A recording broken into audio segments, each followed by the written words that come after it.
You're listening to the Options Insider Radio Network, the home of the Options Podcast. For more quality options programs, visit theoptionsinsider.com or search for Options Insider Radio Network in your podcast provider of choice. Listeners can also access all of our programming through our mobile app available in the iTunes and Google Play stores. Select programs are also available via live stream at mixlr.com/options-insider. That's mixlr.com/options-insider. Don't forget to follow along with your favorite programs and submit your own questions for the hosts at twitter.com/options, stocktwits.com/options, facebook.com/theoptionsinsider, or via questions at theoptionsinsider.com.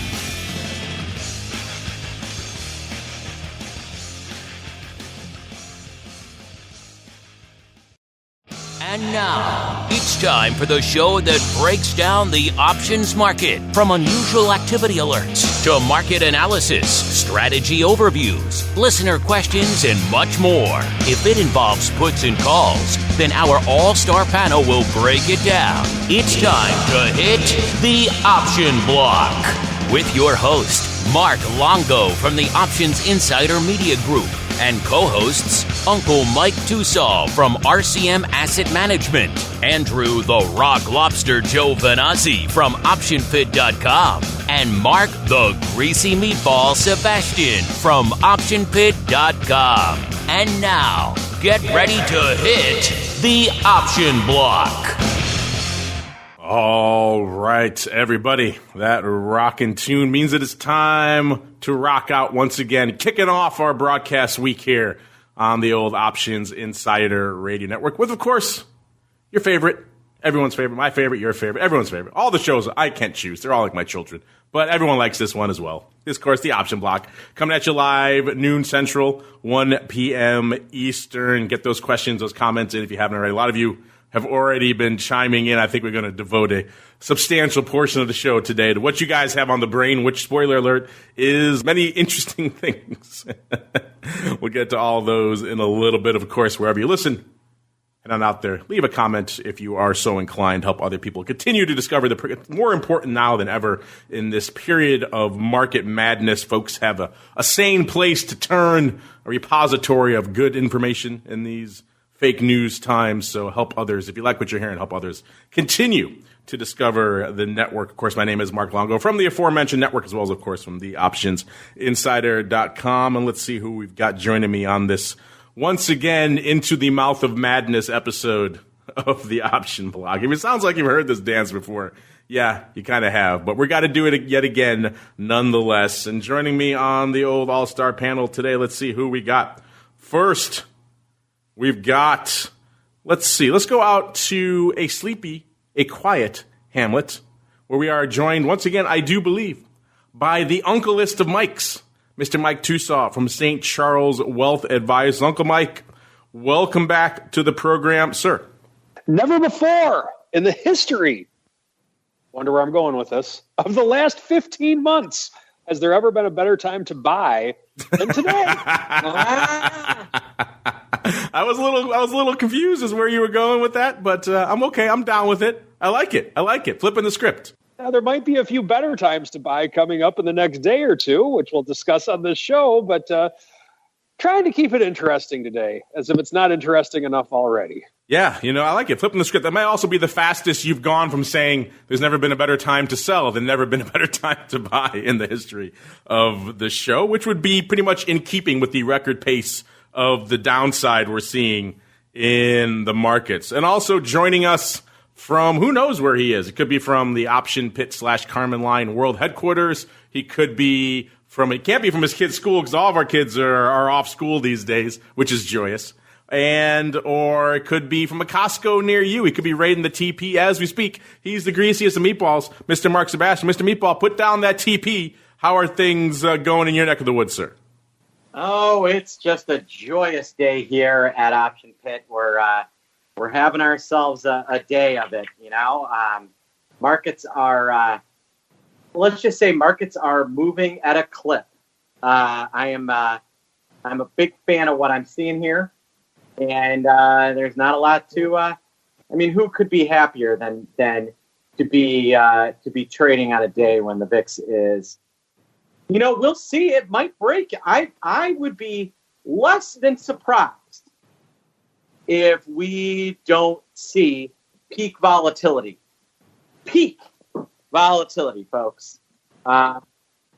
And so that is what I'm kind of watching today. Is, are we going to get peak volatility? And the answer Interesting. is, You're putting the top in for vol here. Interesting. I don't know if I'm putting the top in, but yeah, I guess that sounds kind of like I'm putting the top in, doesn't it? So if you're saying peak volatility, you're kind of putting the top in. So you're going to draw a line in the sand this far and no further to the upside. Interesting. Will we hit peak volatility? Maybe perhaps in this episode. We shall see. And also joining us, I thought it was an appropriate time because there's so much going on. There's the flow. The flow is overwhelming. There's madness out there in the world of options. So we thought, who better to help us parse this madness than the flow master himself, Mr. Henry Schwartz, the founder and CEO over there at Trade Alert and Indeed What's Trading. Mr. Flow Master, welcome back to the Option Block, sir. It has been too long. Hi, guys. I'm happy to be back, and it certainly is an interesting time to be involved in the markets. Mark, I want to know if peak volatility is that like peak foliage in the fall? It's like that right now for volatility. It's like call it late September in Michigan or in New Hampshire, late September, early October. It's that 1 week a year where everything is gorgeous. I got you. Well, I'd be pretty happy if this is the peak and things smooth out a little bit. I gotta say, Henry, and I know you'll believe this. They were letting me put on downside March spreads in SPY for even money and credit today because of how screwy things are. I leaked into all kinds of crazy stuff that I can't believe I was able to do because markets are closed. I mean, one of the advantages, I hate to say this, but things that I don't think would be there if the SIBO floor was open are these March SPY put spreads that I'm putting on for credits. And even with the exchange fees, I'm getting out, some of these exchanges I've been able to arb out of the exchanges based on where they are. So these are 1-to-1 spreads, or you're legging into ratios? 1-to-1. 1-to-1 spreads for even money and credits? I bought the March 165 put spread for nothing.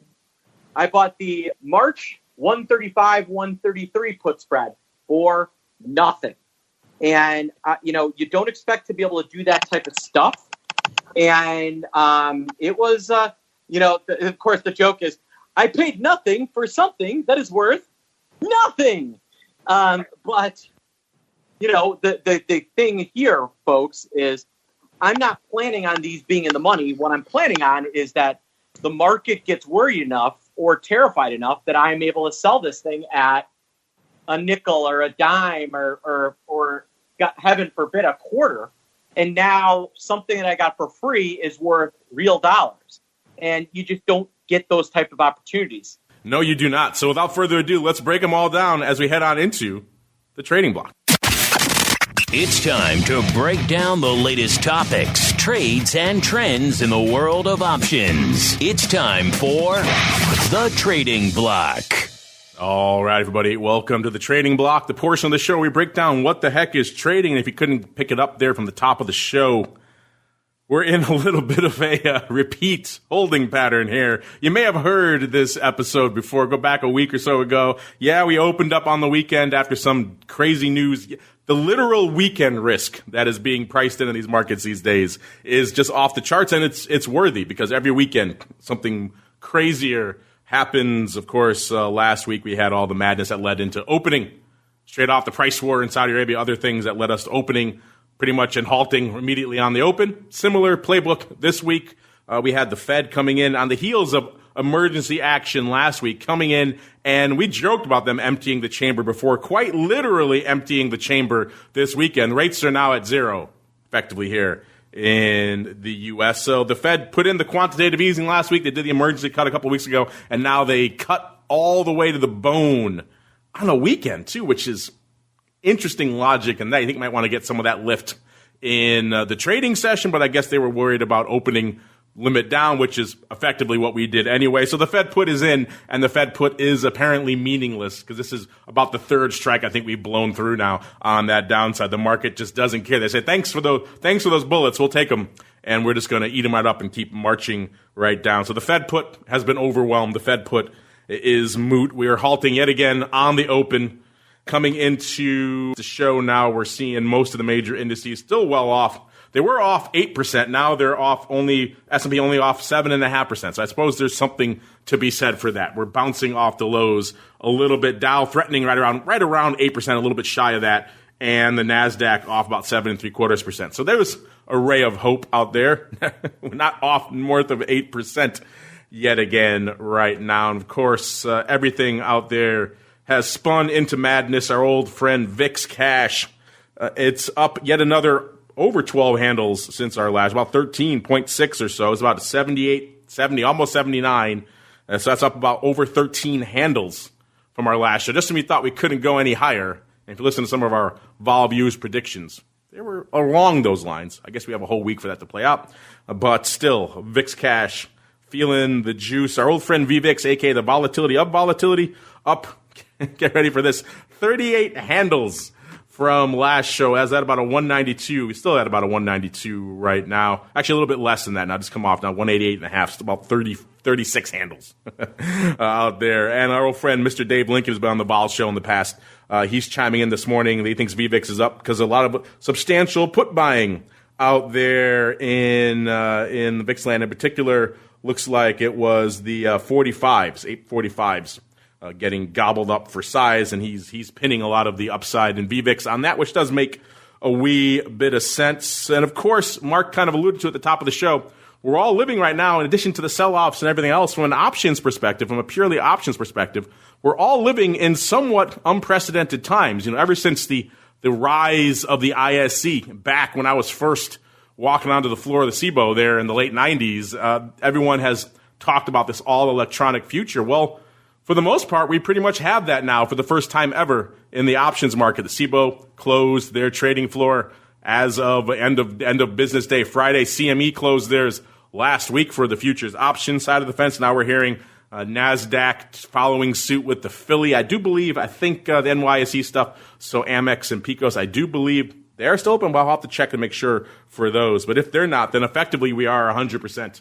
Electronic on that point. That means, of course, products like SPX, which are predominantly pit traded, now all electronics. VIX, big pit presence, now electronic. As Mark was alluding to, we're getting some weird prints with some weird markets out there as a result. That could also be exacerbating some of the issues to the downside, which is why maybe liquidity not that big. But you know who's a good person to have on to help parse stuff like that?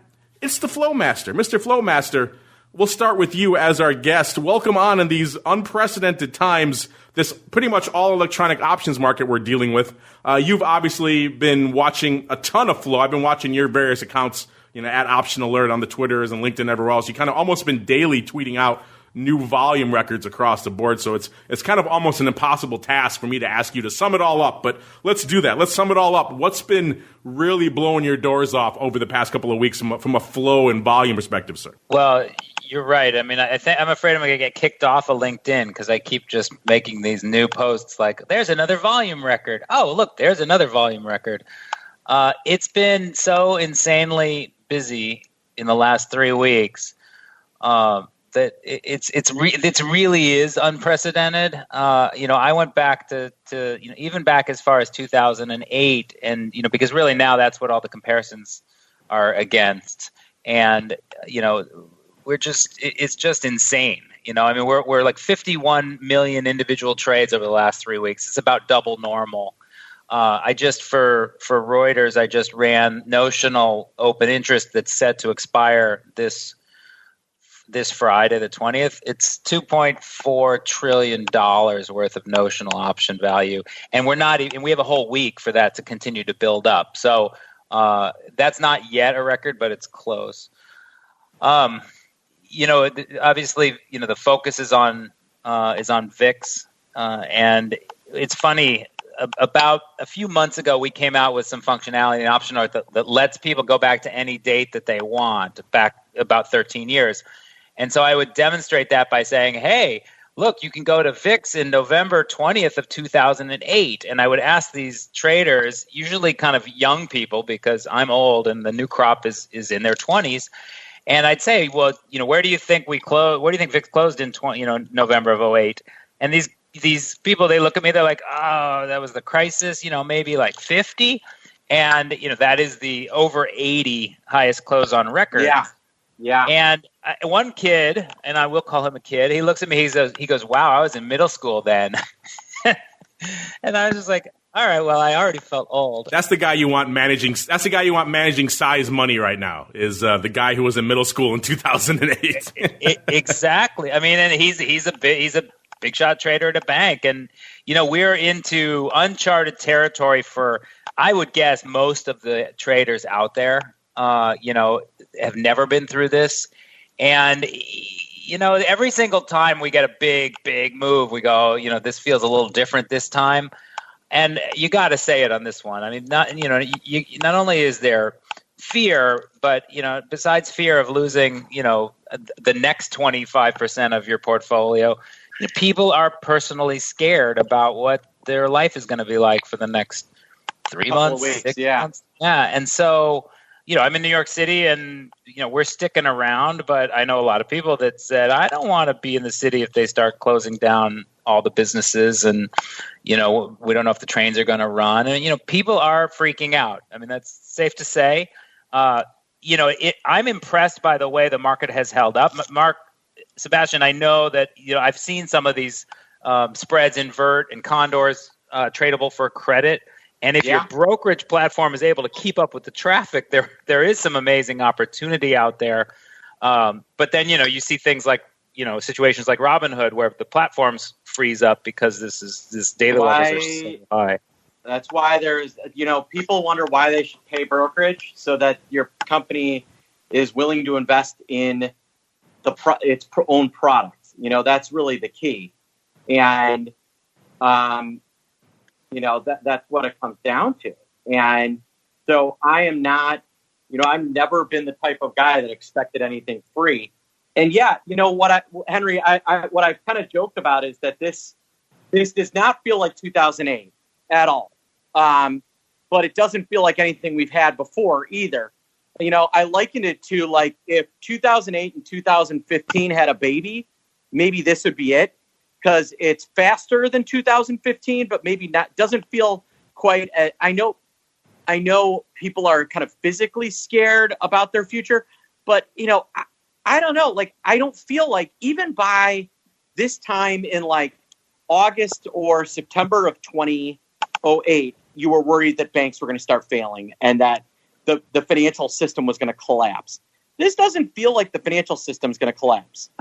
But what it does feel like is that the economy is going to have a serious recession for a short period of time, and markets have not dealt with a real recession in 12, 13, 14 years. And we have a bunch of people who, like you said, were in middle school the last time we had a real recession, so they don't exactly know how to price anything. And so, and this is why I think we could see a higher volatility. And we could see markets move faster, but I think we do come out of it a little quicker. 2008, we didn't hit a new, so think about it this way, right? The way to measure a real bad market is, right? We had prior to 08, what was the all-time high? It was sometime in 2007, right, Henry? Or was it 06? Mark, please mute yourself. I think it was 07, yeah. Yeah, so we had that high in 2007. And when... and then we didn't see another high until 2013, 2014. Does that sound right? Another new high? When did we break the pre 08 high? It had to be 08, 14 or maybe 13 or 14, right? Yeah, sounds right. So we are not going to see it take 6 years for us to get to a new all-time high. So I think we could see back above 3,000 by year end, by whenever, because I don't think this is a permanent financial system shock in the way that 08 was, in that, like, you're not seeing everything fall apart. You're not seeing everything fall apart the way you are in 2000 and we did in 2008. But it definitely is not like anything people who have been trading. But it's not anything that we haven't seen. We've seen since 2008. So this is not going to be like the world is ending like it was in 2008. But this is going to be harder, faster, and stronger than anything you've seen if you have not been trading if you traded anything post the last decade. That would be what I would say. I don't know. So talk to me if I'm telling tales outside of school. You're telling tons of tales, sir. But it's interesting, and you're right. The notion that we could jump back. I don't know. These shocks we're seeing in the system are fairly unprecedented. I mean, not similar. They're not as systemic. You're right. They're exogenous shocks, and we discussed that on the show last time with Goldman doing their analysis of various bear markets, systemic, cyclical, and, of course, exogenous, event-driven like this one is. And the extent of this event, we don't really know yet. That we're seeing all sorts of ripple effects, small businesses, restaurants, and all the people they employ are pretty much being shut down for the time being. Schools shut down, so that's overwhelming healthcare. People have to go watch their kids. So a lot of interesting things that are, maybe unanticipated consequences of these that we haven't really seen before. And so processing all of that, pricing all of that in is a challenge right now. So, when times are challenging, we turn to the level head, the sane head, the quiet head. The ever bullish, ever optimistic head. That is Uncle Mike. Mr. Uncle Mike, sir, we're in the land here. Uncharted territory. Not quite Uncle Mike markets here, but what is on your radar as we replay this movie from last week, sir? Well, I think you really need to come back to what we talk about constantly on our show, and that's risk management. And if you're managing risk, you're going to survive this as a short-term trader. Meaning, I've said it before, I've been 99% cash since we went negative on the year, and that's a rule. Did I want to do it? No, I never want to be in cash. I want to be in the game trading like everybody else. But for aggressive short-term trading, I managed risk, and that's how I'm going to survive this. Now, in terms of if you're a buy and hold person, I really believe that in the next 10 years that this market is going to be higher than it was a month ago when we were at our all-time high. So it might take us 10 years, who knows?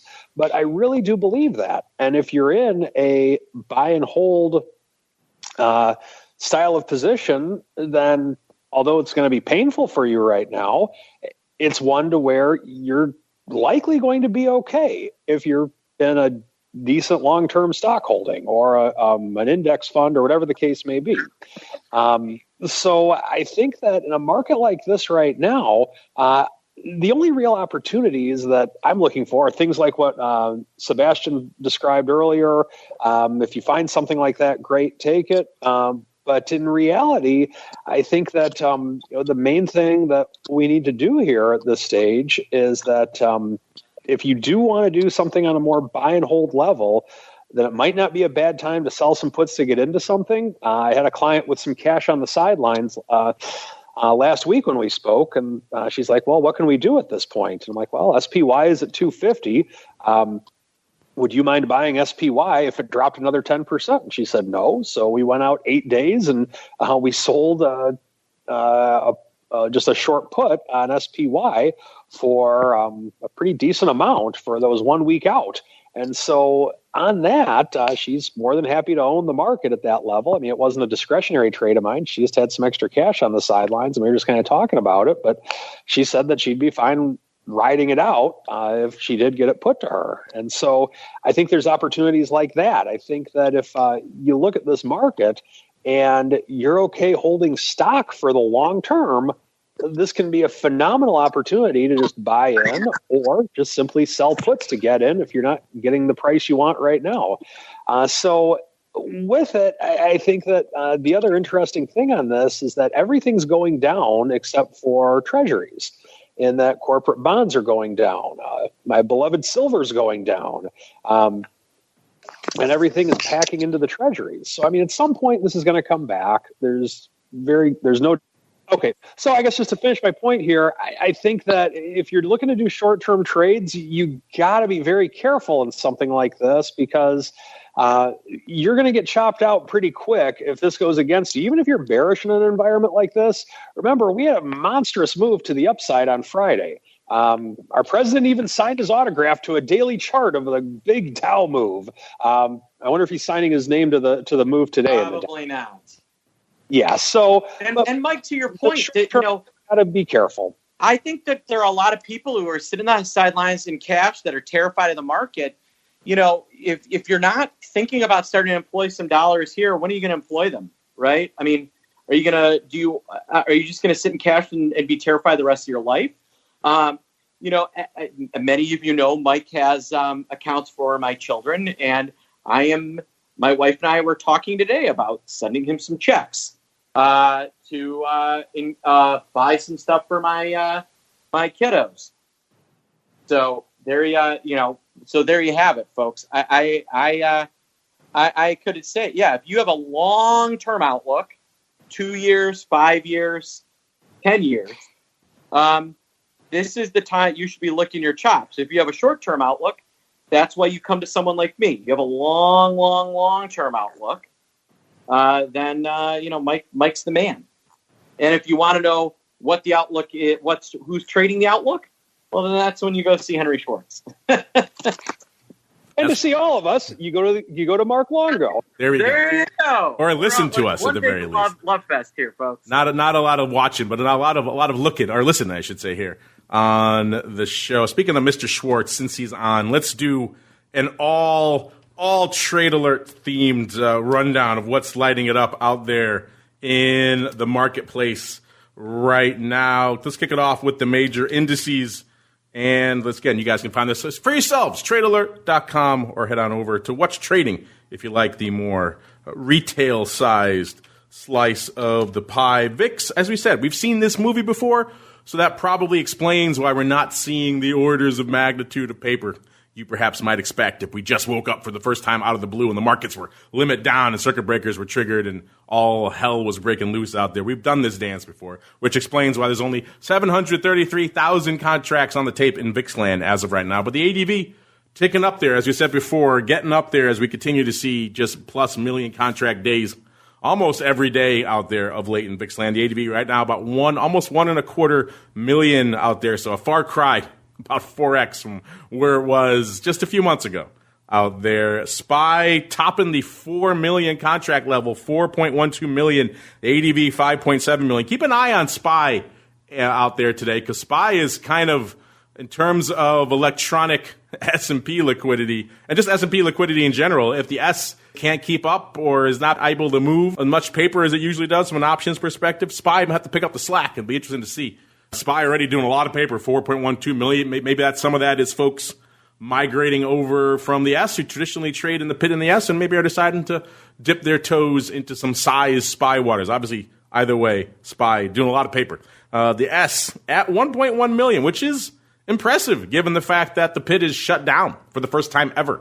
SEBO Systems holding up, at least for right now. ADV about 2.1, almost 2.2 million out there. So roughly half the ADV already up. And so far, at least, I haven't heard anything about outages on SEBO, but so far, at least, appears to be holding up. The Qs at about almost 500K, 493,000 contracts out there. The ADV out there in Qs land is, about almost 1.2 million contracts. And rounding out our indexes out there, the Russell, which, if you've been paying attention to TWIFO of late, you know the Russell's been leading the dance to the downside. So everyone out there is thinking, small caps kind of insulated from these systemic shocks. Not so much these days. Every week we've been, pretty much for the last 3 weeks, we've seen Russell 2000 leading the dance. The only thing that's even close is the S&P 400, the mid-cap, which is somewhat interesting. So, Russell 2000 has been leading the dance. Volume-wise, not so much today. The IWM only doing about 280,000 contracts. The ADV a little bit shy of 600K, about 584,000. Let's move on out to the most actives as well. Again, let's fire this off of the Trade Alert platform here. Number 10, Uber. Interesting. Maybe as a result of every restaurant being shut down, Uber can come in and deliver, keep some of those restaurants open. Folks maybe using more Uber. Maybe Uber's taking on the chin, a little bit of combo. Who knows? Either way, Uber at 127,000. That's also what it cost you to break into the top 10 today, 127,000 contracts. Number 9, Ford. Ford back down in the, shall we say, anemic range. I believe it's back in a 5 handle. Let's see out here really quickly. Yeah, 505, threatening to break 5 to the downside. Let's see if it did earlier today. No, 52-week low is 5 even, so it hit 5 and rebounded. We'll see if it can maintain that off another 60 cents or about 10.3% today. So Ford almost back. It was at about $1 in the crisis, you remember, listeners. Almost back to those levels. And you could buy all the Ford you could possibly want for $1. All right, number 4, Ford, 132,000. Number 8, Disney. Have you seen the images of the shutdowns over at Disney World and Disneyland over the weekend? You know what's going on out there. 143,000 contracts for Disney. Number 7, American Airlines. Kind of an obvious one, $1.50 on the tape. Number 6, GE, 205,000 contracts. Number 5, AMD, 217,000. Number 4, once again, Microsoft has been kind of locked in this number 4 spot for a while, which is weird. It's not the name you would think of that would be lighting it up in a pandemic-driven environment, but yet Microsoft has locked that number 4 spot for a while, 224,000. Number 3, data ends in Y. Got to be Tesla somewhere in there, 256,000. Just a little bit north of $250,000. Then we get to Bank of America, number 2, 278,000. Number 1 with a bullet yet again, the old fruit company, 518,000 contracts on the tape. Mr. Schwartz, before we move on to some, let's just make it the rest of the show pretty listener-driven. But before we move on to that, unless you're up for it, if you want to do a Trade Alert-inspired odd block, we could certainly do that if you are so inclined. But before we go on, since you've been parsing the flow here now for weeks and months, any other highlights, any other nuggets, any other records that really stand out for you want to share with us, sir? I mean, there's records all over the place. I think that people are kind of spooked by this move and by the virus. I agree with Mark that there is some incredible and Andrew, there's some incredible opportunity for people that didn't get too big, that were being very careful about their trade sizing and kind of sticking to a plan. And that you can pick up a lot of stocks for 25 to 35% of what they cost 3 weeks ago. So I've put on Twitter a couple times a run of just the biggest movers in the last 3 weeks, and obviously energy has moved into a kind of frightening end of things, and there continues to be a lot of very dire discussion about debt loads now that equity has repriced, and so I don't know if I agree with Mark that we could be kind of back up by the end of the year.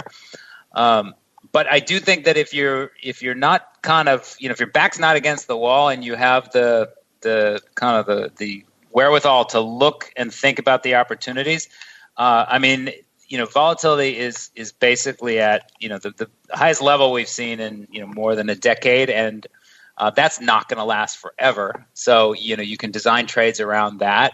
And, putting some money into stocks, especially doing it through short puts when you might get assigned, but you're okay with that. It is a very good very good opportunity to do that. So, we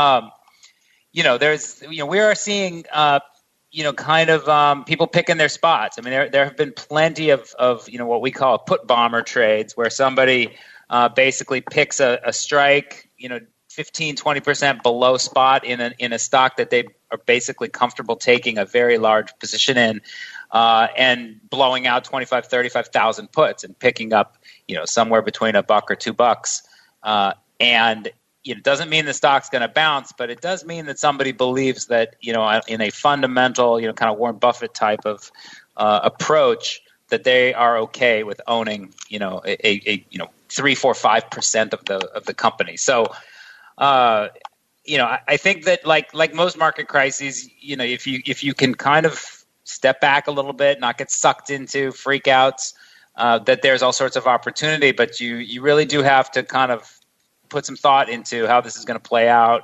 There's obviously the airlines and the cruise lines and the energy space, have had insane 70, 80% moves. And depending on what you think, the next 6 months or a year is going to look like, I do think things will calm down and that, that we will come out of this. I just think that people are scared, and when people are scared, they're shopping emotionally for toilet paper, and they're trading emotionally when it comes to dumping everything they have without even thinking about it, and that's what we've seen.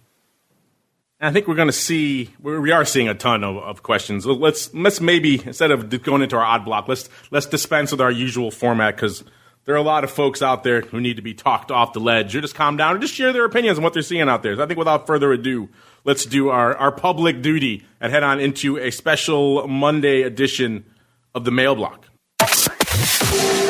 It's time to take your seat on the All-Star panel as we read your emails, tweets, Facebook messages, website comments, and much more. It's time for the Mail Block. All right, everybody, welcome to the Mail Block, the portion of the show where you guys take the reins, your questions, your comments, your insights. We actually like to turn the tables on you guys every now and then. Been kind of busy, haven't done this in a while, but we are in somewhat unprecedented waters. So we asked you heading into the weekend this week, coming in on Monday, coming into today, we are in effectively uncharted territory in the options market, where this effectively, for the most part, again, I have to check on Amex and whether they're still open. Maybe Mr. Schwartz has that info for us, as well as Pecos, but if they are still open, we still are in a predominantly electronically traded options market for the first time ever.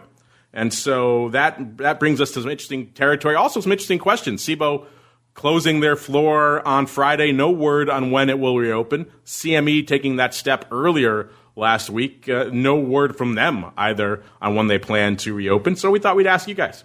Both CME, SEBO, taking extraordinary steps of closing their respective trading floors. No dates given for when they're going to reopen, which raises the question, do you expect these trading floors will ever reopen? And so far, you guys are pretty optimistic. I'm somewhat impressed. Our audience sometimes skews towards the, shall we say, dark side, the pessimistic side. But 56% of you saying, yes, both will reopen, which I think is kind of interesting. Then we gave you some other choices, like will only the CME reopen? Only 2.4% of you choosing that. 31% of you saying no, open outcry is dead. So there are still some pessimists out there. And 10.7% of you saying only the SEBO will reopen. I could foresee a scenario where that happens. CME has in the past expressed its, shall we say, lack of interest in protracted floor trading. So if this is the opportunity they take to get out of it, it wouldn't surprise me as much as SEBO. SEBO still has obviously a vested interest in that. That's got a few hours left if you want to go play and make your voices heard out there. Speaking of making your voices heard, listeners, you guys have been doing so en masse. Let's start with this guy. A lot of people have had similar questions. So let's get this guy on here first, because he's kind of representative of a large mass of the audience. This particular flavor comes from Mike WIENICK.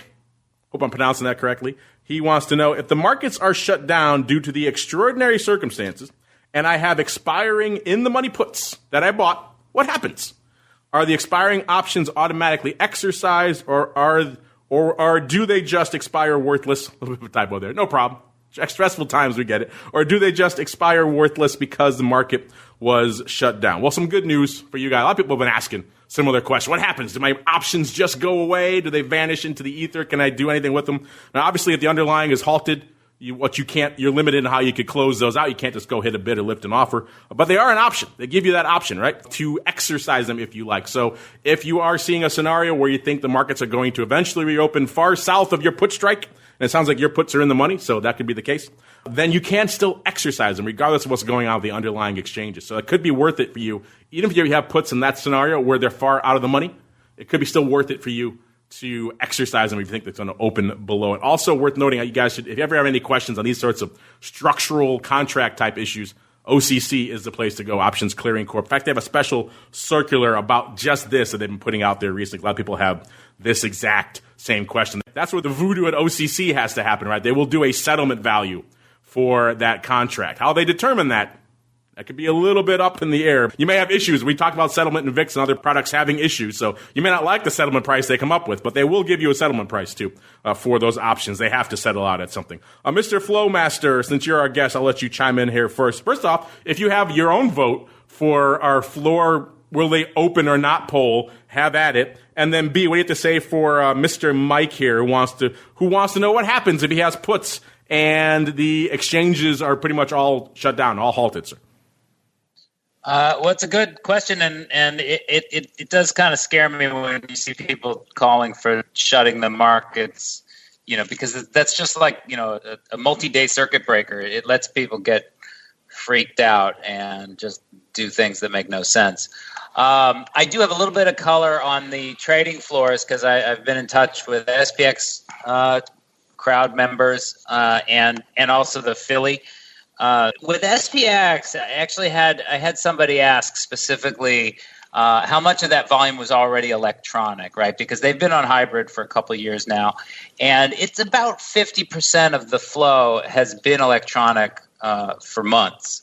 So, but there's a big difference on the size. So, the largest electronic trade in January was about 4,000 contracts, and the average electronic order size in SPX was about 7, which kind of surprised me because people are actually trading one lots in SPX. All of the big stuff, I'm talking about orders, 15,000, and 20,000 contracts, and these four ways, right, where they do a diagonal tied to a combo, which is kind of what SPX is used for. Those have all been open outcry because they're a real pain in the butt to get into the complex order book. They take a voice negotiation between a broker and a couple of market makers, and then they print it. I mean, SPX in a lot of ways works the same as it worked in the 1990s when I was down there as a clerk. So I think that SPX will return to the pit when it's safe to do so. I think SEBA just kind of had to make a call, and you see these regulations hitting cities where they're limiting groups of people. I mean, SPX is about 150 guys, and girls, and I think they wanted to stay ahead of that. The Amex decided not to close, partly because there are people down there, but they're not all grouped in a big cluster like SPX or even the VIX pit, and so they're staying open, but they're not letting non-essential people show up. And ARCA's the same way. I was a little bit surprised that PHLX decided to close. It wouldn't surprise me if that one, although it is a brand new trading floor, they've only been open for a couple of years on that floor. But that one, I wouldn't be surprised if they kind of transitioned to pure electronic because, in a floor like that, really isn't that much of a difference. SPX and VIX are kind of their own animal, and I think they will. I think those will stay open. In terms of what happens if there was a multi-day halt, and you're right, OCC basically decides what the reference value is going to be. You got to be really, really careful in short options when there's a halt like that. Remember when some of those Chinese ADRs were halting a couple of years ago? And they wouldn't trade for weeks, and people would have options. And there might be like a whisper in terms of where the stock was going to be, and so you could have puts that OCC was not going to expire because they were technically out of the money, but everybody knew when the stock opened up it was going to be near zero. So you would have to be very proactive in saying, okay, I need to give exercise instructions to my broker and figure out what the cutoffs are because different brokers have different timelines for that. So that's the deal on options into halt situations. And even nowadays when we're seeing daily moves in the 5 to 8% range, you got to be careful on exercise instructions even on SPY. Because you have the futures that are moving, and if the futures shoot higher after the close, but the closing price for SPY put your calls out of the money. In some cases, the institutions can assign their options until about 5:30 at night. Okay, retail usually can't. So that can create all sorts of really hairy dynamics if you're short or even long a call spread. And you assume that both legs are going to go out worthless, and then it turns out one leg gets assigned or one leg should have been assigned. That's when everything kind of falls apart, and you get situations where there was something on Reddit a couple years ago where somebody was short a put spread and made about 3 times what the interval was between strikes because they got assigned and the market shot higher. But it could work the other way around too. So, it's definitely a time that, people that are new at this need to keep their trades tiny and don't do anything that you don't fully understand, because things are weirder now than they usually are. One of the things to be aware of is you're going to make more if you're good at this. You're going to make more per trade, and so you don't need to trade as big. In my little my sharp bet service, people are like, "Why are you only trading 1 lots?" And the answer is because normally I'd have to trade 5 of them to try and make a couple $100. Now I can trade a 1 lot and make a couple $100. And it's so you can risk less and theoretically make the same because things are moving around so much. There's that much kind of edge in everything we trade. And so if you still think you're going to go out and sling a bunch of size, that's the quickest way to put yourself out of business. Now is the time where, like Mike said, you're trading 1% of your portfolio to try and make 1% a day. Whereas in the past, you got to trade 80% of your portfolio to make 1% a day. That's the beauty of a market like this for someone who's actually trading.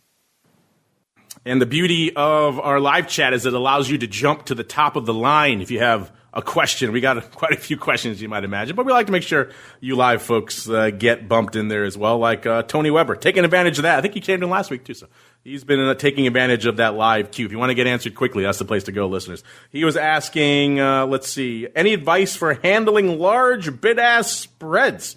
Yeah, we're seeing a few of those right now. Is it better to sell options with the hope of the options expiring worthless? Are resting orders a good idea? So kind of like 3 questions here in one. Uncle Mike, you didn't get a chance to do a strategy block today, so let's have you take a swing at any one of these 3 questions here from Tony, starting off with any advice for him, sir, on handling large bid-ask spreads in these types of crazy environments, sir. Yeah, well, okay. So in terms of large bid-ask spreads, limit order.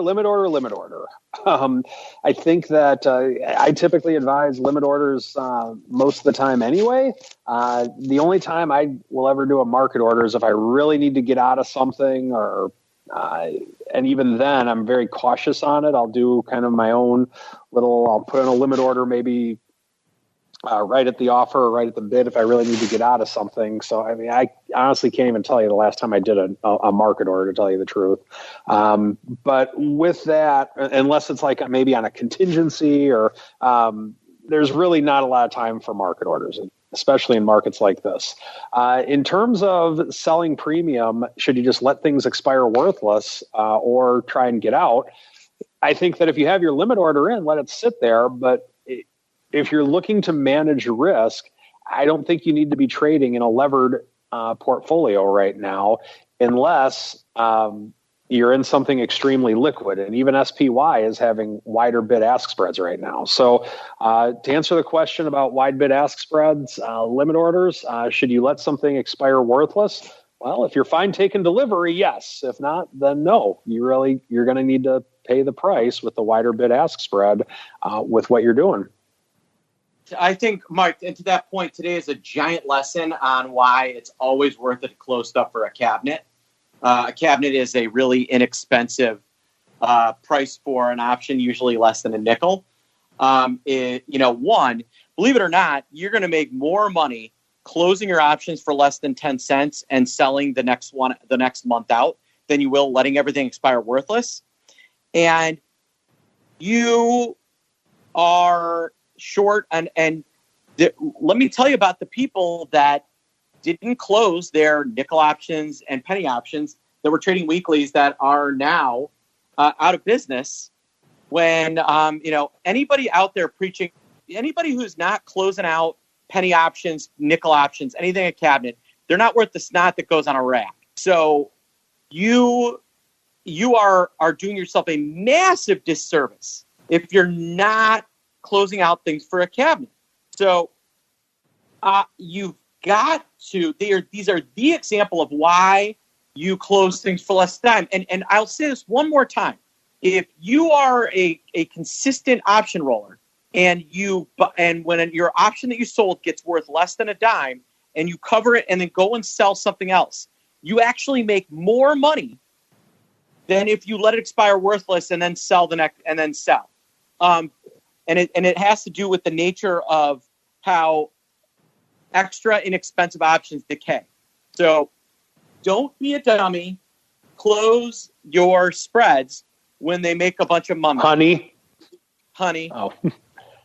There you go. Well said. Let's see how many others we could squeeze in on here. I like this handle, the Comical Canadian. He was listening on YouTube. By the way, more and more of you listening on YouTube. Again, I've said before, not our intended way for people to consume this content. It kind of goes out automatically via our distribution platforms, and YouTube is one of the ones on there. So if you like it there, have at it. Enjoy it. We're not going to dissuade you from it. And more of you seem to be enjoying it that way, so enjoy it. Hey, have at it. Have fun.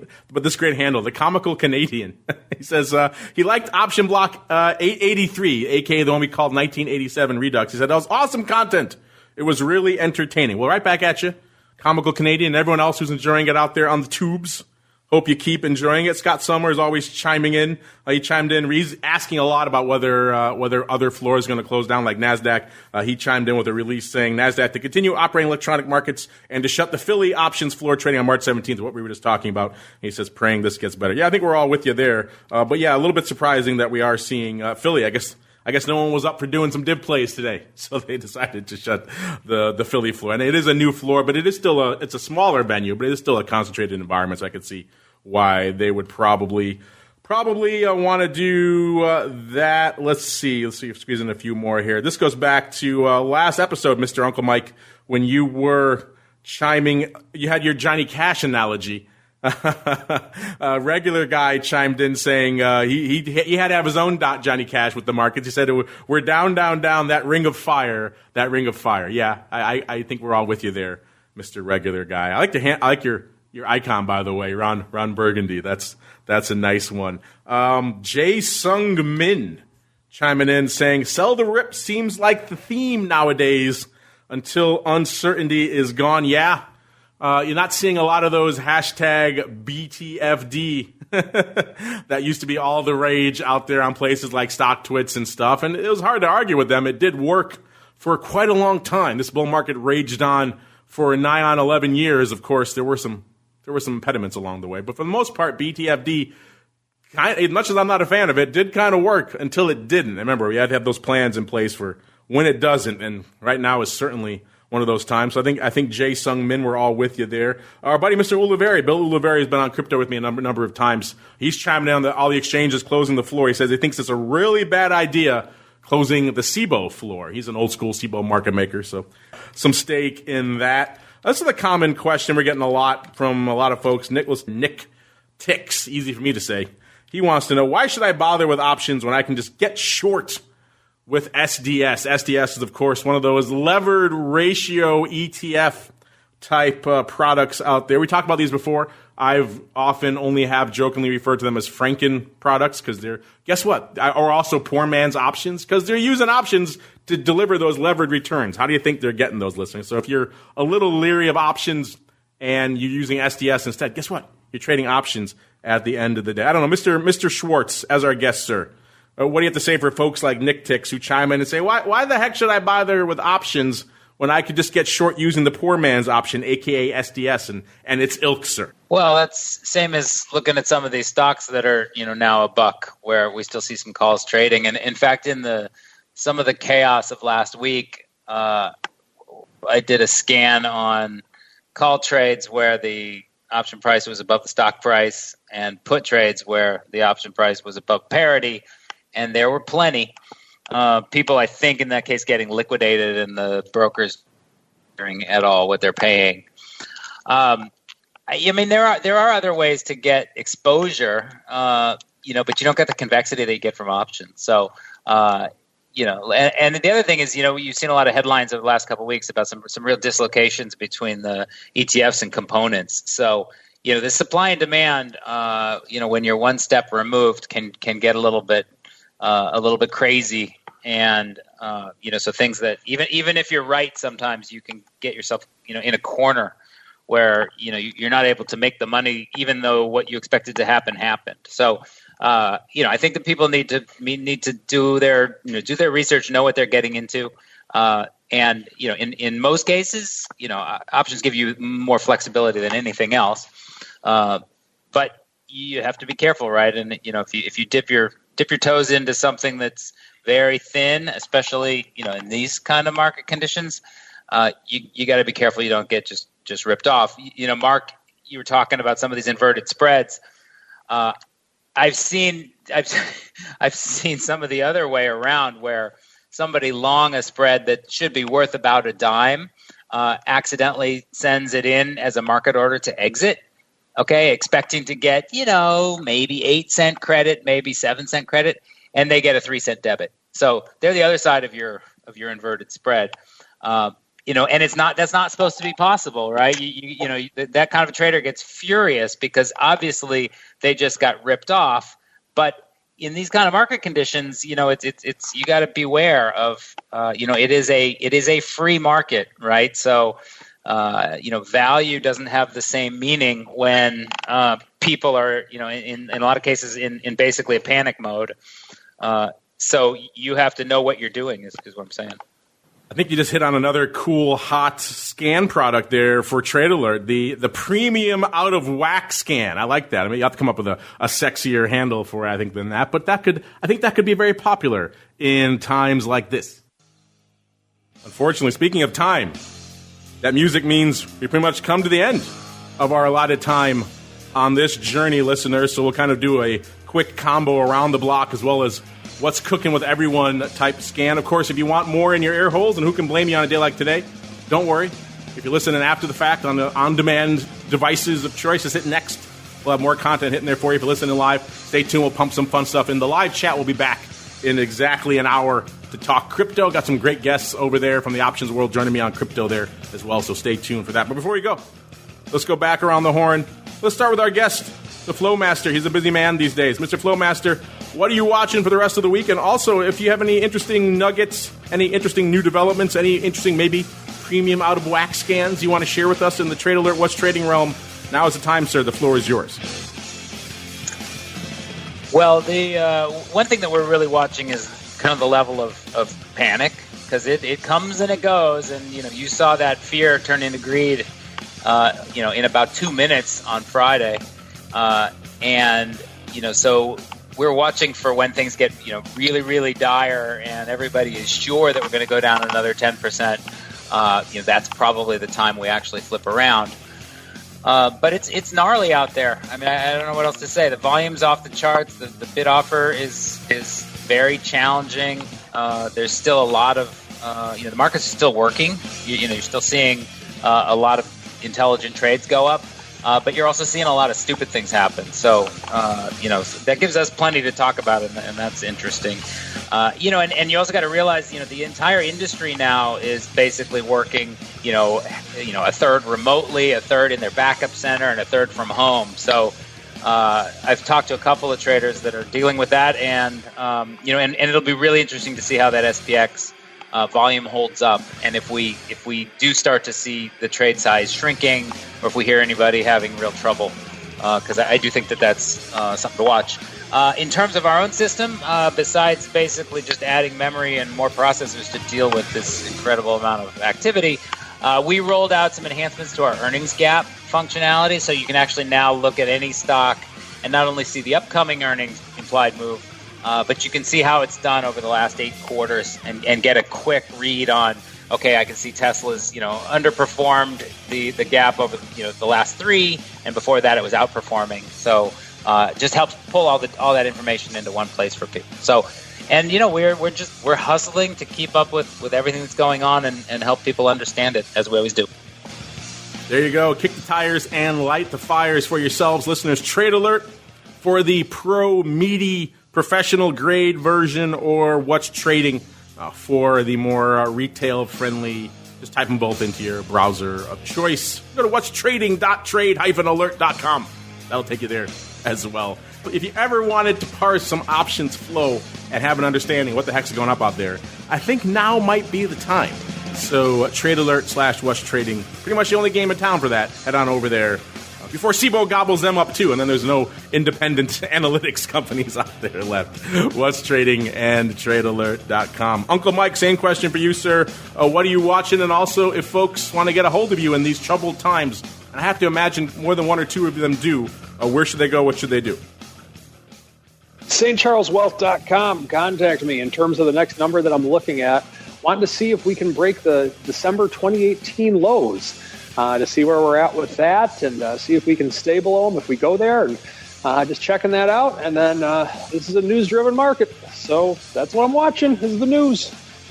Oh, is there some news now? Oh, okay, I guess there's some news to watch. stcharleswealth.com is the place to go when you're not busy surfing the news sites. Click on the Fox. Maybe it'll do something someday, but also it'll get you in touch with the Uncleist of Mikes, as you like to call him around here. And last but not least, from a Costco near you, Mr. Meatball, sir, what are you watching? And also, if folks want to check out the recording of your great volatility event from last week or just join your vol trading club, where should they go? What should they do? Yeah, I'm, if you're not a member of our email list, go to options.com, register for an email. We're going to be doing a flash live event tomorrow where I'm going to do some trading live in person. So, but you need to be able to get the email from me so that you know when I'm going to speak. I can tell you that the one I did last Thursday, my idea that I came up with was, hey, you know what would be good is paying like $1.30 for the 60, 70, 80 call butterfly. That's worked out pretty well. That's only up 100% plus. Not so terrible. And so I'm a happy camper. Make sure you come in and check us out, because like I said, this is going to be your real chance at watching me kind of try and navigate these markets.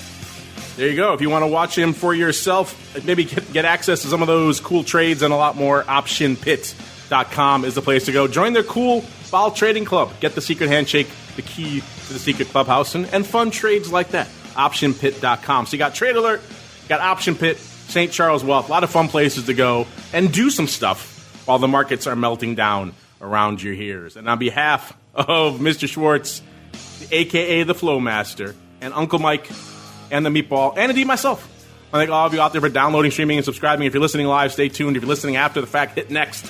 We'll be back pretty soon in about exactly a little less than an hour now, talking all things lighting up the vol space on the crypto side. Everyone's looking for this, this digital gold, this inversely correlated asset. So these days, when it all hits the fan, correlation goes to 1. We'll break all that down, bring some great options perspectives and volatility and derivatives perspectives onto that show as well. So stay tuned for that. Otherwise, we'll see you back here later this week for more of our great shows, OPR, all the other stuff hitting the network this week. And then back again on Thursday for more of the Option Block.